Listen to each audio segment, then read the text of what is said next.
Have you ever wondered how one of Hollywood's most respected legends could slip away so quietly, leaving behind countless unanswered questions? Gene Hackman, celebrated for his unforgettable performances and 2 Oscar wins, seemed destined for a peaceful retirement in New Mexico. Yet his final days turned into the center of a chilling mystery, one that took a sudden dark turn when he and his wife, Betsy Arakawa, were discovered lifeless, with no obvious signs of struggle or wrongdoing. Ever since that haunting discovery, whispers have rippled through Hollywood's underbelly, suggesting that this wasn't merely a tragic accident. From hushed phone calls to rumors of invisible adversaries, the story of Hackman's last moments threatens to rattle the industry he helped shape. So, what really happened behind the closed doors of the Hackman residence?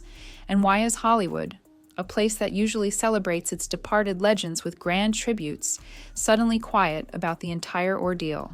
Strap in, because we're about to journey through a narrative that merges rumor, deep suspicion, and the weight of a secret that might have been too dangerous for Gene Hackman to carry any longer. This is the story of what could be one of the most unsettling Hollywood endings we've ever seen.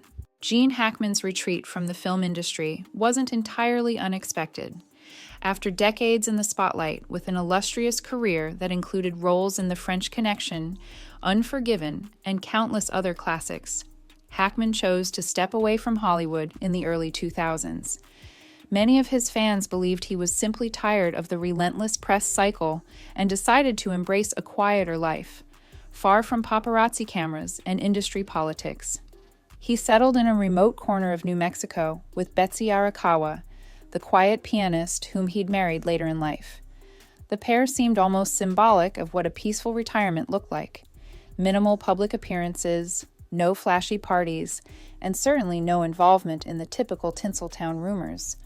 Locals would occasionally spot them at a small grocery store or perhaps on a gentle stroll.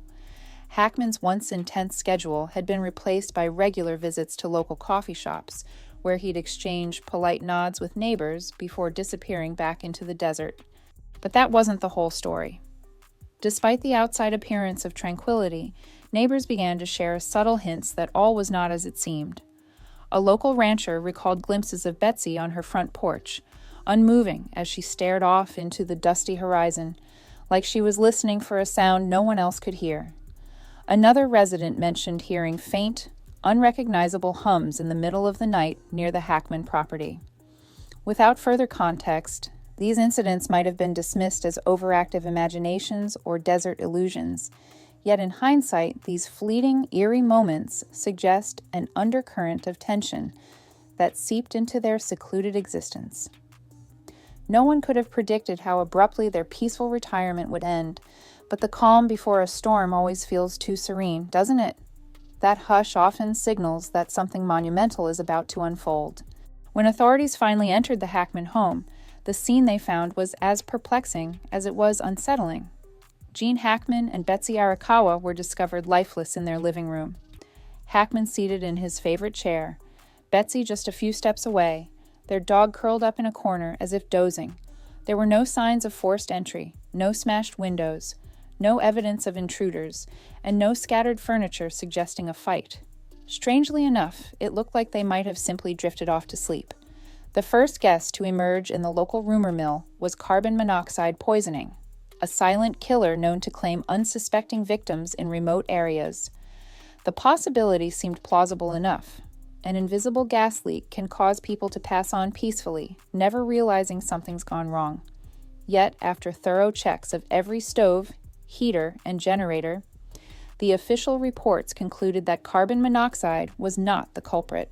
In fact, the authorities couldn't pinpoint any toxic substance inside the house. With the usual explanations invalidated, curiosity escalated.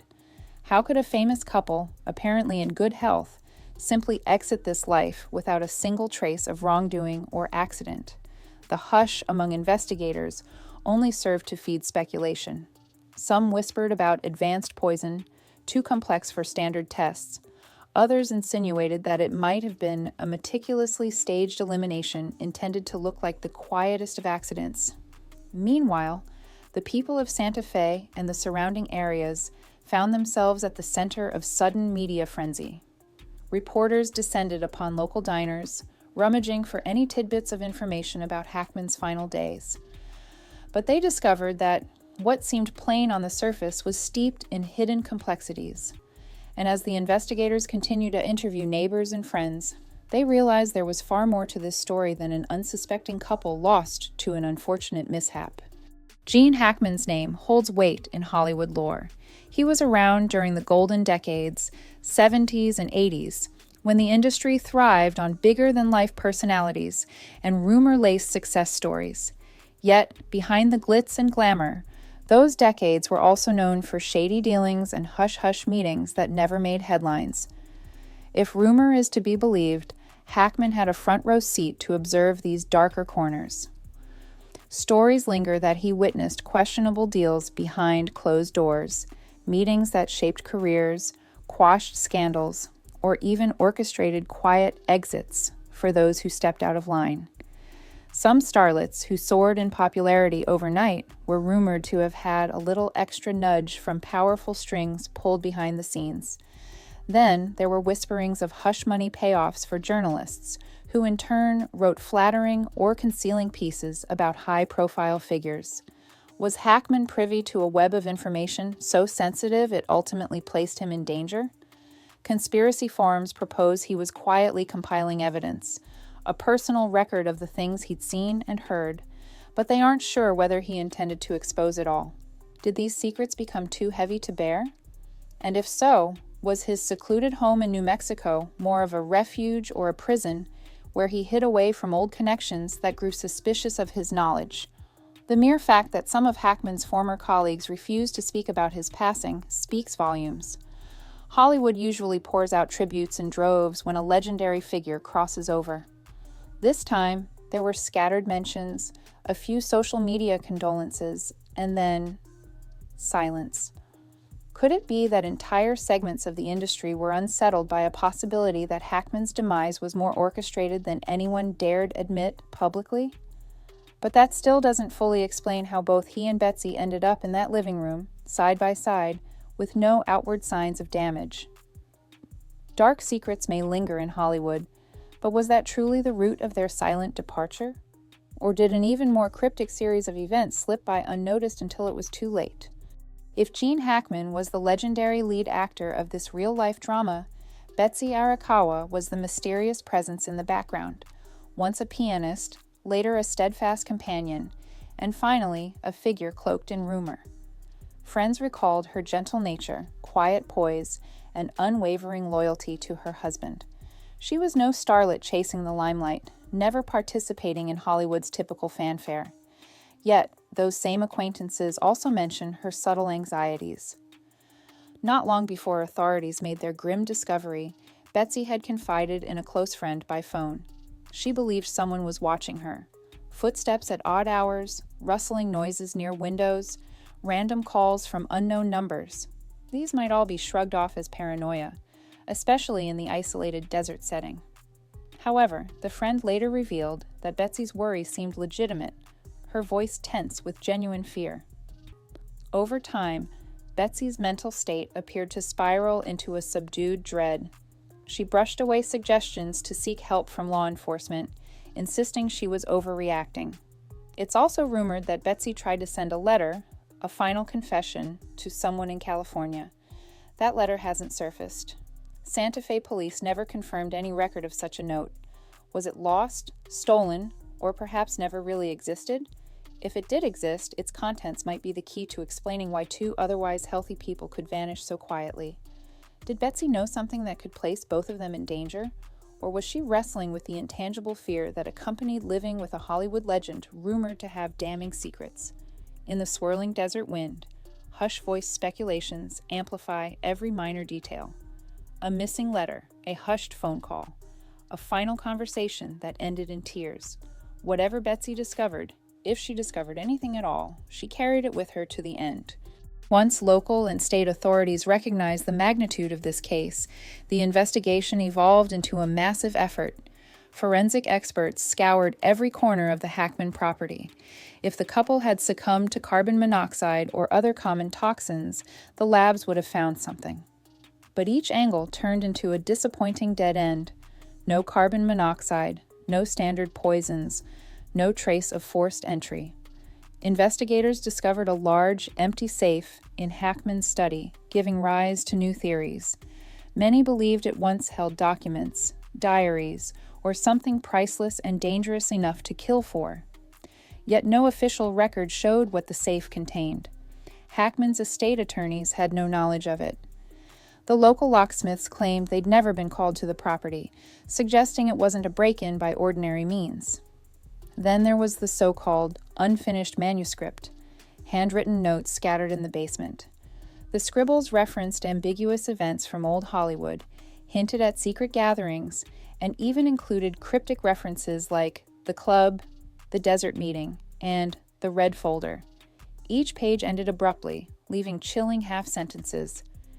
"If they find out," followed by a pen stroke that trailed off into nothing. The Santa Fe police initially downplayed the significance of these clues, focusing on more conventional leads. But the media attention, and soon the public obsession, kept intensifying. From local rumor sites to mainstream outlets, everyone wanted a piece of the puzzle. The experts debated the presence of exotic toxins that vanish without a trace after a certain number of hours. Conspiracy theorists declared that everything from alien abductions to high-level espionage might be in play. The authorities, unable to satisfy these questions, chose to maintain a guarded stance. Their final statements insisted there was no conclusive cause of death, and the investigation remained ongoing. But as the evidence stagnated, a sense of frustration settled in. Where does a case go when every logical path hits a wall? For many, the explanation was that this situation transcended typical crime theories. Perhaps it involved specialized forces that could erase evidence. Or maybe it was something intangible altogether. Regardless, the dark vacuum swallowing each piece of the Hackman puzzle only served to stoke the flames of conspiracy. And each time the police gave the same sterile remarks, it fueled the idea that something much bigger was being kept under wraps. In a world where celebrities often receive a flurry of tributes after passing away, Gene Hackman's departure struck many as downright eerie. Hollywood did release a few brief memorial posts, but the typical large-scale celebrations of his life never materialized. The biggest entertainment networks ran their standard retrospectives, clips from his greatest roles, quotes from co-stars. But after a short flurry, coverage dropped off, replaced by other trending stories. Beyond the official veneer, a more unsettling possibility simmered. Perhaps people were terrified to talk. Within the entertainment industry, rumor alone can stall a career, let alone if you're dealing with topics that might implicate powerful figures. Hackman's longtime collaborators, including some who once sang his praises, politely declined interview requests. No heartfelt tributes, no big tears on talk shows. Even directors who once called him the greatest living actor stayed uncomfortably quiet. Meanwhile, online message boards and niche conspiracy forums latched onto every tidbit. Claims emerged that some of Hackman's old confidants had abruptly left Los Angeles soon after the official cause of death reports came up blank. A handful were alleged to have severed ties with agencies or production companies. One director who had stood shoulder to shoulder with Hackman on a well-known film reportedly moved abroad, refusing any contact with the press. This mass reticence struck many as deeply odd. Hollywood thrives on drama, both on screen and off. Yet Gene Hackman's entire story was rapidly swept under the rug, overshadowed by fresh celebrity controversies. Some believed it was a subtle intimidation tactic by a powerful hidden circle. Others figured the industry simply found the entire saga too perplexing and chose to tiptoe away. Regardless, Hackman's memory was caught in a strange limbo, overshadowed by unspoken fear and overshadowed by what might happen if the real truth came to light. When official answers aren't forthcoming, people instinctively fill the void with speculation. Unorthodox theories started popping up like desert wildflowers after a rare rain. Some became absurd, suggestions of alien involvement or a centuries-old curse linked to the region's history. However, the more serious claims pointed to a Hollywood secret society that had existed for decades. They proposed that Hackman, having brushed up against the group's clandestine dealings, had become a liability once he chose to disappear from the spotlight. A different contingent believed Betsy's half-finished letter might have held the keys to a puzzle that implicates major moguls and even politicians. If that letter confirmed a trail of hush money or revealed the covert operations behind old film sets, it would be enough to make someone very nervous. These theories hypothesize that whomever orchestrated the hush-up was skilled, capable of leaving zero forensic clues. The scenario might be reminiscent of intelligence agency cloak and dagger strategies, toxins that vanish from bloodstreams, or extremely sophisticated infiltration that leaves no sign of forced entry. In parallel, an entire subculture of rumor hunters traveled to Los Chorrillos, hoping to glean fresh insights. They set up social media pages devoted to the Hackman mystery, dissecting old interviews, location footage, or any detail that could unlock the truth. Locals, initially overwhelmed by the attention, grew guarded, sometimes downright hostile. Nobody wanted their hometown to become a perennial magnet for conspiracy buffs. Yet these rumor hunters refused to back down, certain they were on the cusp of a major revelation. Each time they turned up an obscure piece of evidence, a cryptic note from Hackman's past, a vague reference from a film crew member who once worked with him, the story deepened. For them, Gene Hackman's passing wasn't a tragic fluke. It was a carefully constructed puzzle with missing pieces that someone powerful wanted to keep hidden at all costs. In the end, the official story remains frustratingly incomplete. Gene Hackman and Betsy Arakawa were discovered in a state of calm repose, with no immediate cause of death that anyone could identify, and no trace of wrongdoing that standard methods could prove. What is known is that Hollywood, an industry usually quick to honor or exploit a celebrity's final chapter, remains eerily silent.